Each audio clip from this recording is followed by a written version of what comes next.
This is the story of one man and one RAF Bomber Command Squadron during World War II. Together, they found a way to strike at the very heart of Nazi Germany in 1943. Later, they joined forces to strike deadly blows against Hitler's war machine. It was a highly specialised squadron, yes, and I realised we were doing something very special. For years, these things had seemed impossible.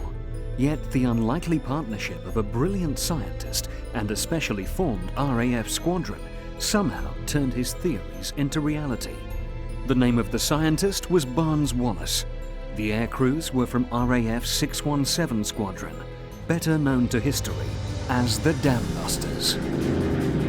You saw these chaps going in and the flak coming towards them. Your whole stomach began to turn over and the adrenaline went and you thought, Christ, I've got to go down through that. Armed with Wallace bouncing bomb and later with the Tall Boy and Grand Slam earthquake bombs, the squadron won a special place in military folklore. Its most famous attack was on the Great Dams of Western Germany. Most of those involved in that momentous raid are now gone. Many didn't make it through the rest of the war.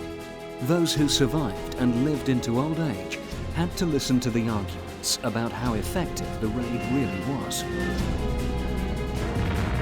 An operation was an operation.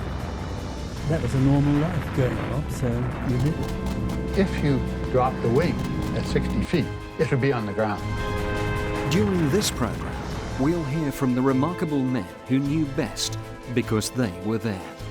They carried the weapons, found the targets, faced the flak, battled the odds, and finally made history.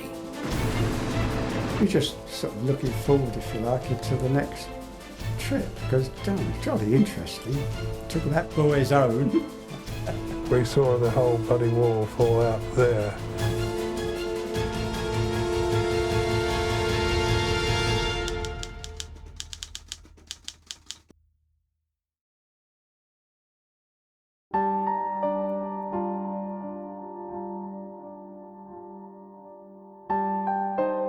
It was in March 1943 at RAF Scampton in Lincolnshire that the members of the specially formed 617 Squadron gathered together for the very first time. Not one of them had the first idea why they had suddenly been plucked from their old squadrons and sent there. Nor could they have known that they were about to take part in a raid that would capture the imagination of the world.